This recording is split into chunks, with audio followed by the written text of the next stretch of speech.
Satu jalan membuatku tenang, satu lagi membuatku tergoda. Dan tanpa sadar, aku melangkah ke arah yang salah. Aku mulai menuruti, bukan karena ingin, tapi karena tergiur. Aku selalu mengatakan satu hal padanya. Ini jangan disebar ya, hanya untuk kamu. Orang-orang sering bilang, aku cantik. Dulu, aku tidak terlalu memikirkan itu. Aku hanya hidup biasa, kerja biasa, dan tidak merasa ada yang istimewa dari diriku. Sampai akhirnya aku iseng mencoba live di media sosial. Awalnya cuma coba-coba, aku hanya lip sync lagu, berdiri di depan kamera, senyum sedikit, kadang ikut gerakan tangan sederhana. Tidak ada yang spesial, tapi penonton mulai berdatangan, hari demi hari, jumlahnya semakin banyak. Komentar terus masuk, nama-nama yang sama mulai sering muncul, gift juga mulai berdatangan, dari yang kecil sampai yang besar. Aku mulai terbiasa dengan perhatian itu, rasanya seperti dihargai. Seperti ada banyak orang yang menunggu kehadiranku. Di antara semua itu, ada satu akun yang selalu muncul. Foto profilnya seorang pria, tidak muda lagi, tapi terlihat gagah dan rapi. Wajahnya tenang, seperti orang yang sudah banyak pengalaman hidup. Setiap aku live, dia selalu ada, dan bukan hanya hadir, tapi juga selalu memberi gift. Bukan gift biasa, tapi yang nilainya besar. Hampir di setiap lagu yang kubawakan, aku mulai mengenal namanya. Bahkan tanpa sadar, aku seperti menunggu dia muncul. DM-ku penuh setiap hari. Banyak yang ingin kenal, banyak yang sekadar memuji. Aku tidak terlalu menanggapi. Sampai suatu hari, dia juga mengirim pesan. Bahasanya sopan, tidak berlebihan, hanya memberi semangat. Mengatakan dia senang melihatku live. Aku balas. Dari semua orang, aku merasa dia berbeda. Dari situ, obrolan kami mulai panjang. Ia bercerita tentang hidupnya, tentang pekerjaannya, tentang keluarganya, tentang masa lalunya. Ia bilang ia hidup sendiri. Istrinya sudah meninggal 5 tahun lalu. Anak-anaknya sudah berkeluarga dan punya kehidupan masing-masing. Kadang rumah terasa kosong, tulisnya. Aku membaca itu pelan-pelan. Aku nemu kamu waktu lagi scroll, terus berhenti. Sejak itu, aku sering nonton kamu. Kalimat itu sederhana, tapi terasa jujur. Hari-hari berlalu. Kami semakin sering ngobrol lewat DM. Awalnya hanya sapaan sederhana. Hal-hal ringan yang terasa biasa. Tapi, lama-lama, obrolan itu jadi rutinitas. Setiap pagi, ada pesannya. Setiap malam juga. Kadang bahkan sebelum aku sempat membuka aplikasi, notifikasinya sudah muncul duluan.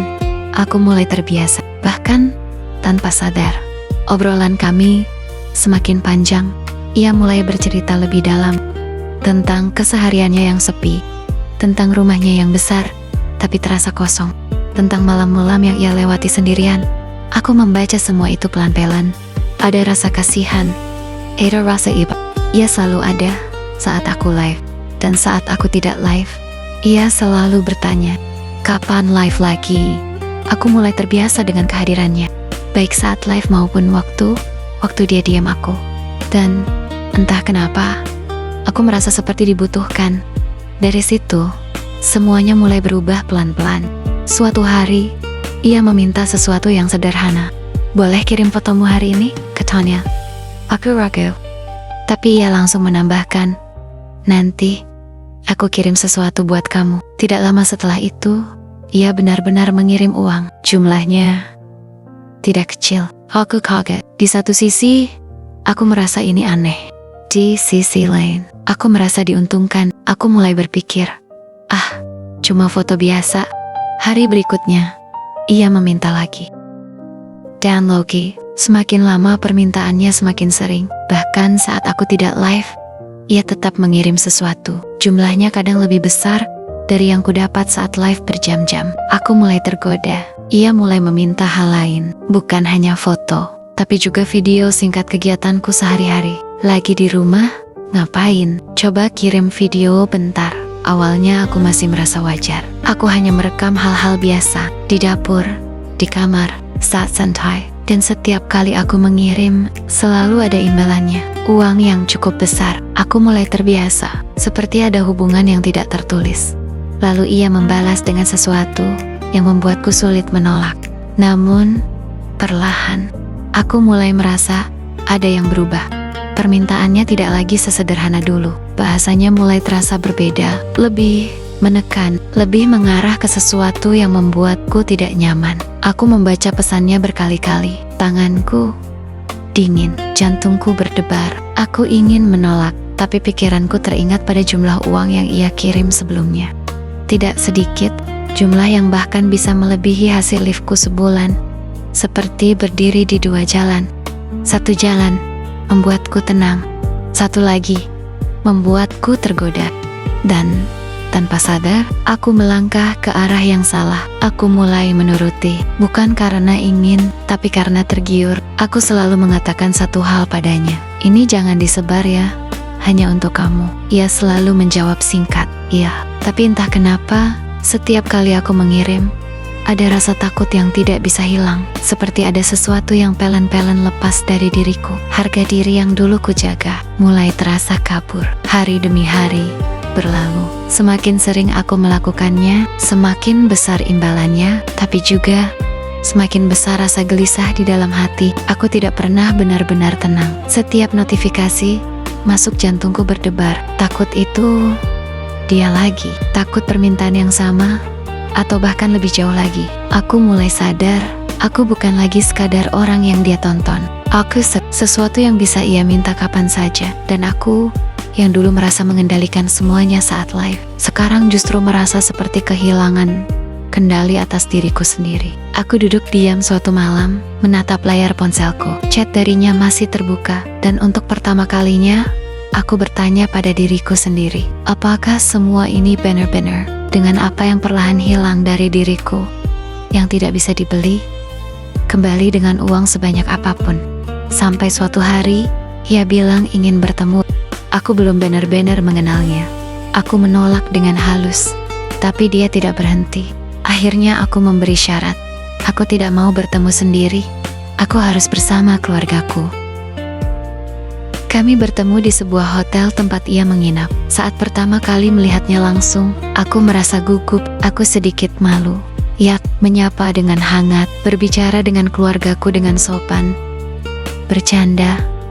Suasana jadi nyaman. Dia seolah-olah tidak ada hubungan yang berlebih denganku lewat diam selama ini. Aku melihat orang tuaku juga merasa cocok dengannya. Waktu berjalan cepat, dan saat kami akan pulang, ia mengatakan sesuatu yang membuat jantungku berdebar. Kalau aku serius sama kamu, kamu mau nggak menikah sama aku? Aku terdiam, pikiranku kosong. Aku tidak menyangka ia akan sejauh ini. Om, aku butuh waktu, kata aku.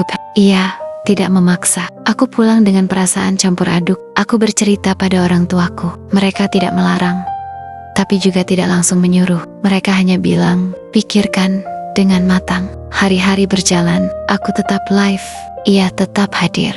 Dan pertanyaan itu terus ada di kepalaku. Tentang masa depan, tentang pilihan, tentang hidup yang mungkin akan berubah. Sampai akhirnya pernikahan kami besar, ramai, semua terlihat sempurna. Aku tersenyum di depan banyak orang, tapi aku merasa kosong. Aku menikah dengan pria yang usianya hampir seperti orang tuaku. Aku mencoba meyakinkan diriku, ini pilihan yang baik, dan memang benar. Setelah menikah, hidupku berubah. Aku hidup berkecukupan, bahkan lebih dari cukup. Aku ikut mengurus perusahaannya. Aku belajar banyak hal. Ia juga tetap mengizinkanku live. Semua terlihat sempurna. Tapi aku mulai merasa sesuatu yang tidak bisa kujelaskan. Aku merasa padahal aku tidak sendiri. Kami tinggal satu rumah, makan bersama, bicara seperti biasa. Tapi aku tidak merasakan kedekatan itu. Aku melihatnya lebih seperti seseorang yang dulu menontonku, bukan seperti suami. Aku tetap menjalani semuanya. Menjadi istri yang baik, tidak membuat masalah. 3 tahun berlalu, kami tidak memiliki anak. Rumah besar itu terasa semakin sunyi.